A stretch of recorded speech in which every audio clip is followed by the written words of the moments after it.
Hello मेरे प्यारे दोस्तों, कैसे हैं आप सभी? स्वागत है आप सभी का आपके गुरुजी के चैनल एसपी जा चैनल पे। और मेरे प्यारे बच्चों, आज मैं फिर आप लोगों के लिए इतिहास के इंपॉर्टेंट क्वेश्चन लेके आ गया हूँ।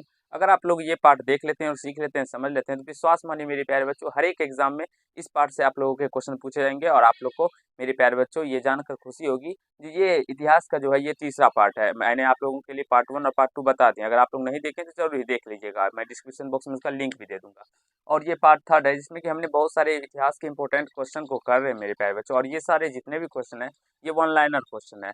और अगर हम बात करें इन क्वेश्चन का, तो ये सारे एनसीईआरटी और एससीईआरटी के जितने भी क्वेश्चन थे और बीटीसी से मेरे प्यारे बच्चों संग्रहित करके मैंने सारे प्रश्नों को मिला के जुला के, यानी कि जितने भी बीटीसी से बीटीसी में थे, जितने एनसीईआरटी में थे और जितने एससीईआरटी में थे, ये सारे को मेरे प्यारे बच्चों देख के मिला के और तब आप लोगों के लिए एक सेट बनाया था मेरे प्यारे बच्चों, जो कि आप लोग देख सकते हैं। बहुत सारे ऐसे वीडियो आएंगे आप लोगों के लिए, कम से कम 30-35 वीडियो तो कह सकते हैं, जो कि इतिहास के अगर आप लोग वो सारे वीडियो देख लेंगे तो विश्वास मानिए मेरे प्यारे बच्चों, प्राचीन इतिहास से जितने भी प्रश्न आएंगे वो सारे आपके गुरुजी के वीडियो से ही आएंगे। एक भी प्रश्न ज़्यादा यानी कि बाहर नहीं जाएगा। चलिए आज हम शुरू करते हैं, जो आज हम लोग कहाँ से सीखेंगे और समझने का प्रयास करेंगे। इससे पहले मैंने आप लोग को 2 पार्ट बताया था, जिसमें कि हड़प्पा सभ्यता के बारे में और मोहनजोदड़ो के बारे में बहुत सारी जानकारियाँ दे चुका था मेरे प्यारे बच्चों। आज मैं कुछ हड़प्पा सभ्यता के बारे में करूँगा और उसके बाद हम लोग पुराणों की, वेदों की ओर चलेंगे, ठीक है?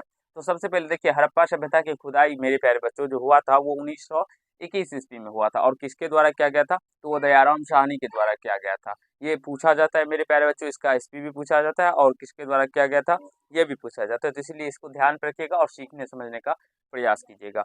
अब चलिए दूसरे कंसेप्ट को सीखते हैं। दूसरा कंसेप्ट है मेरे प्यारे बच्चों, सिंधु घाटी के लोगों ने पूजा की। अब सिंधु घाटी के लोगों ने अगर सबसे पहले पूजा किसकी की थी, तो मेरे प्यारे बच्चों उन्होंने मातृ देवी की पूजा की थी। और ये बहुत बार पूछा भी गया है, तो इसलिए इसको सारे पॉइंट्स जितने भी लिखे जाते हैं मेरे प्यारे बच्चों सारे इंपॉर्टेंट होते हैं। इसको आप लोग को लिख लेना होता है और अपने कॉपी पे क्या करना होता है मेरे प्यारे बच्चों, लिख के रिवाइज करना होता है। अगर आप लोग एक बार 2 बार रिवाइज कर लेते हैं तो विश्वास मानिए ये सब प्रश्न बहुत ही इंपॉर्टेंट होते हैं। जो भी बच्चे एग्जाम दिए होंगे उनको पता होगा जी इन प्रश्नों की अहमियत मेरे प्यारे बच्चों। अब देखिए, पुराणों की संख्या की बात करें तो ये 18 होते मेरे प्यारे बच्चों। पुराणों की रचना कब की गई थी मेरे प्यारे बच्चों? तो भूतकाल में किया गया था।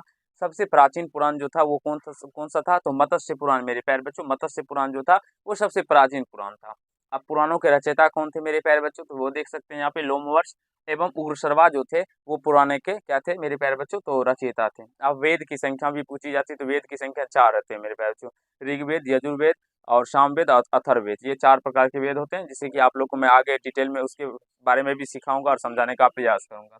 वेदों की संख्या 4। और वहीं पे अगर आप लोगों से वेदांग की संख्या पूछ दी जाए तो वेदांग की संख्या मेरे प्यारे बच्चों 6 होती है, जिसमें कि बच्चे बहुत सारे कंफ्यूजन में आ जाते हैं और वहाँ पे वो 4 ही गलत करके, मतलब 4 ही मार के आ जाते हैं। नहीं मेरे प्यारे बच्चों, अगर वेद की संख्या पूछे तो 4, वेदांग की संख्या पूछे तो 6 और पुराणों की संख्या पूछे तो 18 होते हैं। और उपनिषद की संख्या अगर मेरे प्यारे बच्चों आपसे पूछा जाता है तो वो 108 होता है। तो ये 3-4 जो बार-बार आपको एग्ज़ाम में देखने को मिलते हैं मेरे प्यारे बच्चों, तो इसलिए इसको थोड़ा-सा रिपीट यानी कि बार-बार इसको याद कीजिएगा, जिससे कि आपको कन्फ्यूज़न ना हो एग्ज़ाम में, जो कौन 6 है, कौन 4 है, कौन 11 हुआ है या कौन-सा 108 है।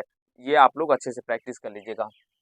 तो मैंने अभी आपको बताया जो उपनिषदों की संख्या कितनी है, तो 108 है। अब चलते हैं आगे। कहा गया है जो पुराणों का अध्ययन करने वाला प्रथम मुसलमान, मेरे प्यारे बच्चों पुराणों को जो अध्ययन करने वाले प्रथम मुसलमान थे वो कौन थे? तो वो थे मेरे प्यारे बच्चों अल-बर्नी। क्या कौन थे? अल-बर्नी। अब ब्राह्मण ग्रंथ संबंधित है। अब ब्राह्मण ग्रंथ किससे संबंधित है मेरे प्यारे बच्चों? तो कर्मकांड से डायरेक्टली क्वेश्चन पूछा जाता है, तो उसमें आप लोगों को वहाँ पे कर्मकांड को ऑप्शन को टिक कीजिएगा। अब कहा गया सबसे प्राचीन वेद है मेरे प्यारे बच्चों, सबसे प्राचीन वेद कौन सा है? तो ऋग्वेद है। सबसे प्राचीन वेद कौन सा है? ऋग्वेद है, ये ध्यान रखना है। गद एवं पद वाला वेद कौन सा है? तो ये यजुर्वेद है। गद एवं पद वाला वेद वेद कौन सा है मेरे प्यारे बच्चों? तो ये यजुर्वेद है। उसके बाद शतपथ ब्राह्मण संबंधित जो वेद है वो कौन सा है? ये भी यजुर्वेद ही है। शतपथ पूछा भी जाता है, बहुत बार पूछा भी गया है। आप लोग जब प्रीवियस ईयर क्वेश्चन देंगे तो देखेंगे तब आपको पता चलेगा ये एक प्रश्न जो है मेरे प्यारे बच्चों कितनी बार पूछा गया है। इसलिए जब आप लोग इनको याद कर लेते हैं तो विश्वास मानिए आपके हिस्ट्री सेक्शन इतने मजबूत हो जाएंगे मेरे प्यारे बच्चों। जो हिस्ट्री सेक्शन से जितने भी प्रश्न आएंगे आपके एग्जाम में वो बिल्कुल ही आपके राइट होंगे, सही होंगे। शतपथ ब्राह्मण संबंधित है मेरे प्यारे बच्चों किससे? मैंने आपको बताया था यजुर्वेद से। अब नेक्स्ट कंसेप्ट देखिए, भारतीय संगीत का जनक कहलाता है। भारतीय संगीत का जो जनक कहलाता है वो सामवेद को कहते हैं। किसको कहते हैं मेरे प्यारे बच्चों?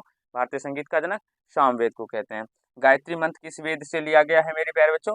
ऋग्वेद से। और पूछा जाता है जो गायत्री वेद किस देवता को समर्पित है मेरे प्यारे बच्चों? तो ये सावित्री यानी कि कह सकते हैं आप लोग सूर्य देवता को जो है मेरे प्यारे बच्चों ये गायत्री मंत्र समर्पित होता है। तो आशा है मुझे जो मैंने अभी आप लोग को यहाँ पे जितने कंसेप्ट करवाए ये कंसेप्ट समझ में आ गए होंगे और आप लोग को अच्छा भी लगा होगा मेरे प्यारे बच्चों।